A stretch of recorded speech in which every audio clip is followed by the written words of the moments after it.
మనం అభిమానించే హీరోలు, మనం అభిమానించే పొలిటీషియన్స్, మనం అభిమానించి ఆదర్శంగా తీసుకునే వ్యాపారవేత్తలు రాత్రి ఎదిగారండి. మన ఉత్తరాంధ్ర నుంచి అత్యున్నత స్థాయికి వెళ్ళినటువంటి గ్రంథి మల్లికార్జునరావు గారు, జిఎంఆర్ అధినేత, బీటెక్ కంప్లీట్ చేసిన తర్వాత సైకిల్ మీద నువ్వుల వ్యాపారం మొదలు పెట్టాడు. ఆయన వైఎస్ఆర్ ఫ్యామిలీలో పుట్టాడు కనుక ఆయన రాజాంలో. ఈ రోజండి ప్రపంచం గర్వించదగిన అందరూ ఆదర్శంగా తీసుకునే స్థాయికి ఎదిగడే లేదు. ఆయన కట్టేటటువంటి శంషాబాద్ ఎయిర్పోర్ట్ ఏ రేంజ్లో ఉంది. ఇప్పుడు భోగాపురం ఇంటర్నేషనల్ ఎయిర్పోర్ట్ అనేది ఆయన చేసి అలాంటి ఎన్నో ప్రాజెక్టులు ఆయన చేతికొచ్చాయి. ఇవేవి రాత్రి సాధ్యం కాలేదు. కొన్ని సంవత్సరాల పాటు ప్రక్రియ అనేది సాగింది. మనకు కావాల్సింది ఏంటంటే ఓపిక. నేనేమంటానంటే ప్రతి ఓటమి వెనక మళ్ళీ ఒప్పుకుండాలి. మనం ఎక్కువ దేనికి ప్రభావితం అవుతామండి? రాజకీయాలు. అవునా? రాజకీయాల్లో ప్రెసిడెంట్ ఎన్ని సంవత్సరాలకు ఒకసారండి? MPTC, ZPTC, MLA, MP, CM, PM ఎవరైనా సరే ఒక్కసారి ఓడిపోతే 5 సంవత్సరాల పాటు ఎదురు చూడాల్సిందే. 5 సంవత్సరాల తర్వాత కూడా గెలుస్తాడని గ్యారెంటీ ఉందా? కానీ వారి నమ్మకం ఏంటి? 5 సంవత్సరాల తర్వాత నేను ఓపికతో ఉంటాను, ప్రజల మధ్యలో ఉంటాను, ప్రజలతో ఉంటాను, 5 ఏళ్ళ తర్వాత నేను ఎలాగైనా గెలుస్తాను. ఒక ఓటమి తర్వాత 5 ఇయర్స్ మళ్ళీ గెలుపు కోసం, వస్తాదో రాదో తెలియని గెలుపు కోసం ఎదురు చూస్తున్నటువంటి ఒక పొలిటీషియన్, రాజకీయ నాయకుడు మనకు ఆదర్శం కాదా? ఆదర్శాలు అంటే మిగతా ఆదర్శాలు కాదు, ఇన్స్పిరేషన్ ఏంటి తెలుసు? 5 ఇయర్స్ ఓపికతో ఉండాలి. అట్లీస్ట్ ధన్వంతరిలో మీకు మిగిలిపోయినటువంటి సమయం ఒక గంట రోజుకి. సార్ ఇంకోటి, ఇప్పుడు మీరు ఉన్నారు, గంట సేపు నేను డ్యూటీకి వస్తానండి, నాకు ఒక నెలకు ఒక 2-3 వేలు ఇవ్వండి అంటే గంటకు మిమ్మల్ని ఉద్యోగాన్ని తీసుకునే వాళ్ళు ఎవరైనా ఉన్నారు? 25 ఏళ్ళు అనుభవం కదా ఉద్యోగానికి వయసు. చేశారు గురువు గారు. ఒక గంట అప్పుడు మేడం మీరు 2 అవర్స్ నేను వస్తానండి, పార్ట్ టైంగా నాకు 3-4 వేలు ఇవ్వండి అంటే తీసుకునే వాళ్ళు ఉన్నారా? కానీ ఆ గంట 2 గంటలు అనేటువంటిది పార్ట్ టైంగా కూడా ధన్వంతరిని అర్థం చేసుకొని మీ దగ్గర ఉన్నటువంటి హెల్త్ కావాలనుకునేటువంటి వాళ్ళందరికీ కూడా మనం ధన్వంతరి సిస్టమ్ని తీసుకెళ్ళగలిగితే అత్యున్నతమైనటువంటి పరిస్థితి అనేటువంటిది ఇక్కడ ఉంది. అది ఏంటనేది మీరు ఫస్ట్ వినడానికి ముందు ఫస్ట్ మన అనారోగ్యం ఎందుకు వస్తుంది అనేది వినండి. నా మాటలేమో బోరు కొడుతున్నాయా? కరెక్ట్గా వినండి. ఎందుకంటే మీ ముందు మాట్లాడుతూ నేను 8.5 సంవత్సరాల క్రితం ధన్వంతరి స్టార్ట్ చేశాను. 8.5 years.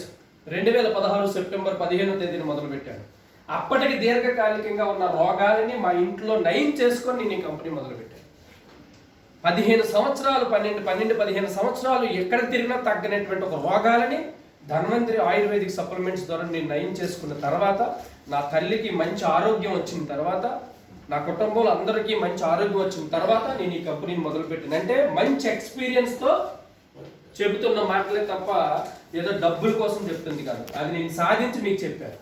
ఇందులో నేను సంతృప్తి చెంది ఇందులోకి వచ్చిన తర్వాత కూడా మళ్ళీ సాధించి ఈరోజు మీ ముందు మాట్లాడుతున్నాను. నా 8.5 సంవత్సరాల అనుభవాన్ని మీ ముందు పెడతాను. మీకు నచ్చితే ఒక 4-5 సంవత్సరాల పాటు ₹1,00,000 పర్ మంత్ తీసుకోవాలనేటువంటి ఉద్దేశంతో మనసు పెట్టిగా మీరు పని చేయగలిగితే మీరు మిగతా దాని మీద, ఇప్పుడు శంకర్ గారు నేను క్వశ్చన్ చేస్తున్నాను, ఆటో ఉంది, తెల్లవారు లేసి ఆటో ఇంట్లోనే ఉంచుకున్నారనుకోండి, డబ్బులు వస్తాయా? పోనీ ఆటోలో ఎవరిని ఎక్కించకుండా ఇటు నుంచి అటు ఎన్ఏడికి నుంచి సబ్బవరంకి 10 రౌండ్లు వేసారనుకోండి, డబ్బులు వస్తాయా? అంటే ఆటో రోజు వేయాలి, వేసిన ప్రతిసారి కస్టమర్లు ఆటోలో ఎక్కాలి. అవునా కదా? అలాగే ఏ వ్యాపారమైనా, సీఎంఆర్ 100 కోట్ల లోపల గోల్డ్ జ్యువెలరీ పెట్టాడు, సెంటర్ దించేసాడు, డబ్బులు వస్తాయండి? వ్యవసాయంలో పొలాల్లో నాట్లు వేశారు, మళ్ళీ వెళ్ళి కన్సిస్టెన్సీగా దాన్ని చూడట్లేదు, దాన్ని సంరక్షించట్లేదు, పంట వస్తుందా? అంటే ఏదైనా పొయ్యి మీద బియ్యం పెట్టేసారు, ఇంట్లో బెడ్రూమ్ లో కూర్చున్నారు, అది వంట రైస్ వస్తుందా? అన్నం ప్యాడ్ అయిపోద్ది, అది ఏమవుతుందో కూడా తెలియదు. అంటే వంట చేసే దగ్గర నుంచి వ్యాపారం చేసే వరకు ప్రతి ఒక్కటి మొదలు పెట్టిన తర్వాత దాన్ని అయ్యే వరకు వెయిట్ చేయాలా, సంరక్షణ చేయాలా, అబ్జర్వేషన్ ఉండాలా, దాని దగ్గరుండి చూసుకోవాలి. అవునా కదండి? అలాగే ధన్వంతరి కూడా ఒక్కసారి ధన్వంతరిలోకి ఎందుకు రావాలో నేను చెప్తాను. వచ్చిన తర్వాత ఎందుకు రావాలంటే, ఒకటి ఇన్కమ్ కోసం రావాలి. దానికన్నా గొప్పదేంటి? ఎందుకంటున్నానంటే, గురుజీ డబ్బు ఉంటే ఆరోగ్యం వస్తుందా? కానీ ఆరోగ్యం ఉంటే డబ్బు వస్తుందా రాదా? మేడం జీ, కీర్తి మేడం, డబ్బు ఉంటే ఆరోగ్యం రాదు. డబ్బు ఉంటే ఆరోగ్యం వస్తే జయలలిత ఎందుకు చనిపోయింది? ఎస్పి బాలసుబ్రహ్మణ్యం ఎందుకు చనిపోయాడు? అరుణ్ జైట్లీ కేంద్ర ఆర్థిక మంత్రిగా ఉన్నప్పుడు ఎందుకు చనిపోయాడు? మన గౌతమ్ రెడ్డి మినిస్టర్ ఎందుకు చనిపోయారు? డబ్బు లేదు. పునీత్ రాజ్ కుమార్ ఇక్కడ పవన్ కళ్యాణ్కి ఎంత క్రేజ్ ఉంది అంత వారు ఎందుకు చనిపోయారు, తారక రత్న ఎందుకు చనిపోయారు, ఎందుకు ప్రముఖుల పేర్లు చెప్తున్నాం? మనకు గుర్తుపడటానికి ఈజీగా ఉంటుంది. కానీ మన చుట్టూ చాలా మంది దగ్గర డబ్బు ఉంది కానీ ఆరోగ్యం, కానీ ఒక్కసారి ఆరోగ్యం ఉంటే సంపాదించడానికి 5 సంవత్సరాలు చాలదంటారా? కష్టంతో పాటు చిన్న లెక్క కలిసి వస్తుంది. ఇంకోటి చెప్తున్నాను, నేను దురదృష్టవంతుడిని, ఎటు వెళ్ళిపోతున్నా సంగతి, నీళ్ళు తెచ్చుకుంటా. నేను దురదృష్టవంతుడిని, నా తలరాతలో అదృష్టం లేదు, నేను ఏది చేసినా మట్టే అనుకున్నా కూడా ధన్వంతుడిలో సక్సెస్ అవ్వచ్చు. అది ఎలా అనేది ఈ సెషన్ తర్వాత చెప్తాను. ఓకేనండి. అంటే ఇక్కడ నాయుడు గారు శంకర్ గారు ఆటో ఉన్న రోజు ఆటో వేస్తున్న ఆటోకి కస్టమర్లు వస్తేనే డబ్బులు వస్తాయి. వ్యవసాయం వేసేవాడు నాట్లు వేసి గొప్పలు తవ్వి సంరక్షించి పంట వచ్చిన తర్వాత దాని టైంకి కోసి దాన్ని నూర్చి తీసుకెళ్ళి అమ్మితేనే డబ్బులు వస్తాయి, కూరగాయలైనా వరి ధాన్యాలైనా. షాప్ పెట్టేవాడు కోట్ల రూపాయల లైసెన్సులు పెట్టినా వ్యాపారాలు పెట్టినా సెటర్ వేసుకుని కూర్చుంటే రాదు. ఒకసారి ఓడిపోయిన రాజకీయవేత్త 5 సంవత్సరాలు జనాల్లో ఉండి కాలరీ పెట్టేట్లు తిరిగి ఉన్న జోబీలో డబ్బులు తగలెట్టుకుంటే మళ్ళీ గెలిచే అవకాశం ఉంది. వీళ్ళందరూ మనకి ఇన్స్పిరేషన్.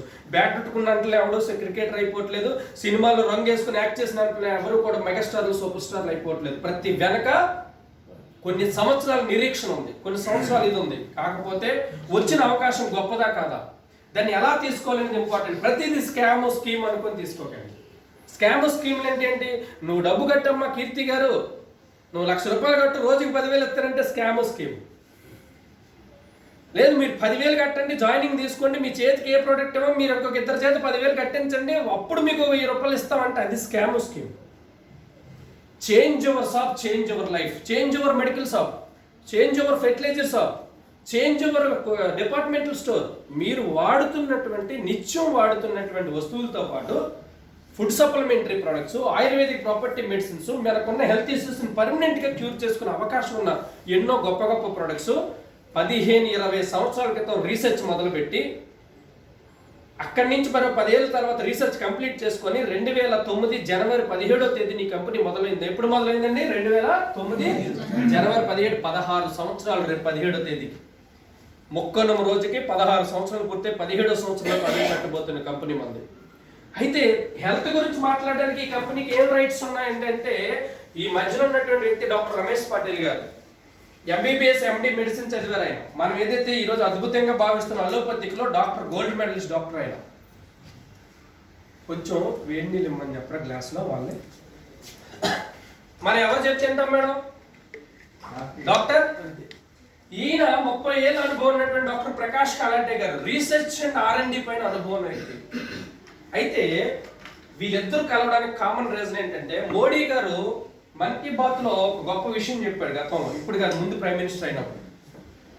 మోడర్న్ సైన్స్ ని ఆయుర్వేదాన్ని కలిపి రీసెర్చ్ చేయండి అని చెప్పి భారతదేశానికి పిలుపునిచ్చాడు. మన కంపెనీ ఏనాడో మోడర్న్ సైన్స్ ని ఆయుర్వేదాన్ని కలిపి రీసెర్చ్ చేశారు వీళ్ళు. ఎప్పుడు 16 ఏళ్ల కన్నా ముందర. అంటే ఆయుర్వేదంలో ఏ